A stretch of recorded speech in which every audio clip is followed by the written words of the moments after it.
सबसे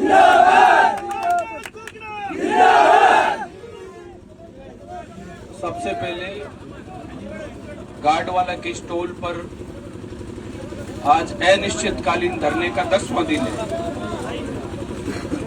आप सब लोग जो स्टॉल पर खुलेआम लूट चल रही है, उस लूट के विरोध में पिछले 10 दिन से लड़ रहे हैं, तो सबसे पहले आप सब लोग धन्यवाद के पात्र हैं। आप जागरूक लोग हैं, आपने इस बात को समझा कि ये जो लूट है, इस लूट को रोकना किस लिए जरूरी है। यहाँ पर उपस्थित बीकानेर के अंदर दलित, पीड़ित, शोषित और हर वो व्यक्ति जो खुद को असहाय महसूस करता है, उसकी लड़ाई लड़ने वाले हमारे नेता आदरणीय गोविंद राम जी मेघवाल साहब, आपके यहाँ के प्रधान जी, सरपंच साहब और जितने भी पंचायत समिति के सदस्य, जिला परिषद के सदस्य, यहाँ के जितने भी आसपास के गांव के जो लोग हैं, नापासर के साथ आसपास के बाकी जितने भी गणमान्य लोग हैं, नौजवान साथी, आप सबका धन्यवाद देना चाहता हूं कि आप सब लोग इस लूट के खिलाफ अपनी आवाज उठाने के लिए आए हैं। आज का जो आह्वान था चक्का जाम का, उसमें समर्थन देने के लिए गोविंद राम जी भी पहुंचे हैं, बाकी और भी जो गणमान्य लोग हैं वो सब पहुंचे हैं। लेकिन एक बात जो थोड़ी पीड़ादायक है, अगर खुलेआम लूट होती है, जगह जगह इस प्रकार के नाके लगाकर खुलेआम लूटा जाता है, और हम लोग अभी भी अगर अपने घरों में बैठे हैं, तो ये बड़ा चिंता का विषय है। आज हम ये सोच रहे हैं कि नापासर के लोग लड़ रहे हैं या आसपास के दूसरे गांवों के लोग लड़ रहे हैं। आज इन लोगों को लूटा जा रहा है, कल दूसरे का नंबर आएगा, परसों तीसरे का नंबर आएगा, नंबर सबका लगेगा। इस बात का याद रखें। तमाम देशर के अंदर हजारों लोग सड़कों पर उतरे और उन्होंने बताया कि जो सरकार की नियमावली, उन नियमावली के तहत ये टोल नहीं लगे हुए। आप 10-10, 15-15 किलोमीटर की दूरी पर इस प्रकार के लूट के जो नाके हैं वो बनाकर बैठे हैं। लेकिन कोई भी लड़ाई हो, वो लड़ाई तरीके से लड़ी जाती है, गांधीवादी तरीके से, शांतिपूर्ण तरीके से लड़ी जाती है। इस बात का ध्यान रखें। हम उपद्रव फैलाकर जो लोग यहाँ पिछले 10 दिनों से बैठे हैं, रात और दिन वो लोग यहाँ पर मेहनत कर रहे हैं, हमारी केवल एक गलती उस मेहनत पर पानी फेरने का काम कर देती है। इस बात का ध्यान रखें।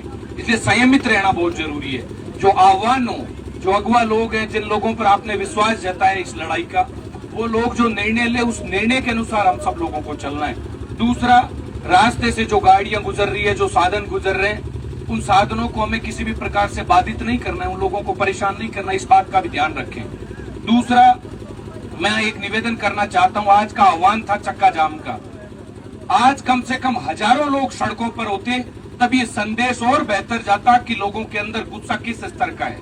लेकिन आपकी संख्या, आपका जोश इस बात को बता रहा है कि चाहे गलत के खिलाफ 2 लोग भी लड़ते हैं तो जिंदा जमीर के लोग होते हैं। इसलिए मैं आपका इसलिए भी धन्यवाद देना चाहता हूं। आप सब देख रहे हैं, पिछले 20 दिन से बीकानेर के अंदर हम लड़ाई लड़ रहे हैं। एक ऐसा अस्पताल जिसने लोगों के घर उजाड़ दिए, आयुष्मान अस्पताल। डॉक्टर BL स्वामी जिसने लोगों के जीवन को तबाह कर दिया।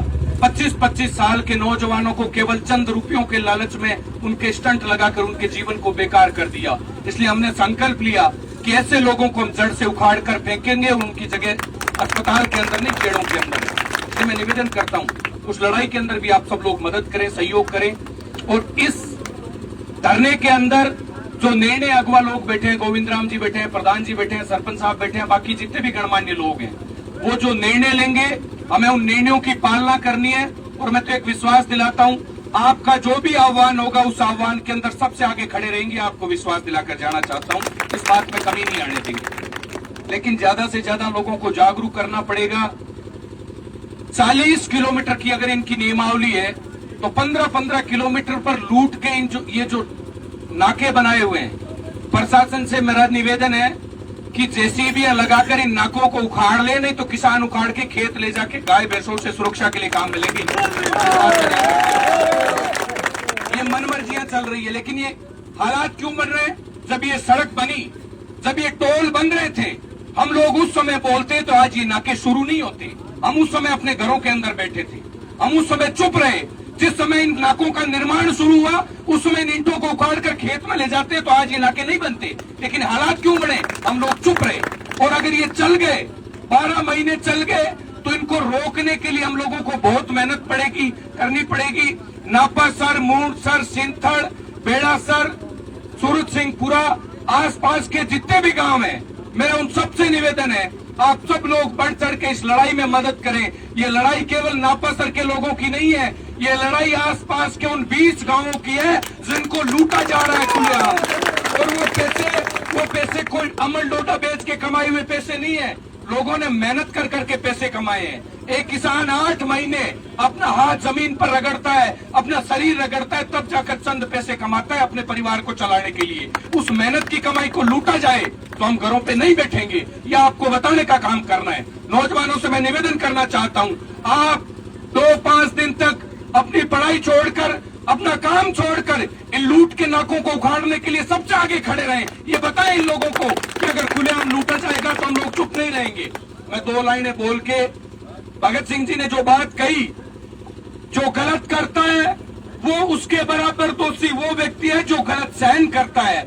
सरफरोशी की तमन्ना अब हमारे दिल में है, देखना है जोर कितना बाजुए कातिल में है। हमें प्रशासन को बताना है आप में कितनी ताकत है मुकाबला करने की। हम भिड़ने के लिए तैयार खड़े हैं, लेकिन हम इन लोगों के आदेश की, केवल इन लोगों के आदेश की प्रतीक्षा कर रहे हैं। आप सब लोग पधारे इतनी बड़ी संख्या में, आपका धन्यवाद देना चाहता हूं। आगे जो भी रणनीति बने, आगे जो भी संघर्ष समिति यहाँ की तय करे रणनीति, उसके अनुसार हम सब लोगों को चलना है। आप इतनी संख्या में पधारे, उसके लिए आप सब लोगों का बहुत बहुत धन्यवाद। जय हिंद।